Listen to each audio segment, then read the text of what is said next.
শুধুমাত্র এই দোয়াটি একবার পড়েন, আল্লাহ তাআলা আপনার 90 বছরের গুনাহ মাফ করে দেবেন ইনশাআল্লাহ।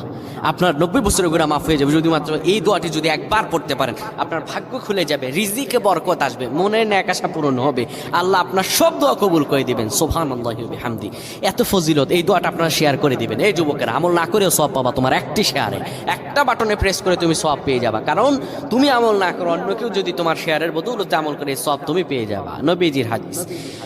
আমার ভাইয়েরা, আল্লাহর কাছে দোয়া করা, আল্লাহর কাছে দোয়া চাওয়া, এটি হলো মুমিনদের কাজ। আমার আল্লাহ বান্দাকে বলেন, বান্দারে উদউনি আস্তাজিব লাকুম, আমার কাছে চাও, আমার কাছে চাইলে আমি আল্লাহ তোমাকে দিয়ে দিব। কেউ যদি একবারে দোয়াটি পড়তে পারে, দোয়াটি হলো রব্বি ইন্নী যালামতু নাফসি ফাগফিরলি।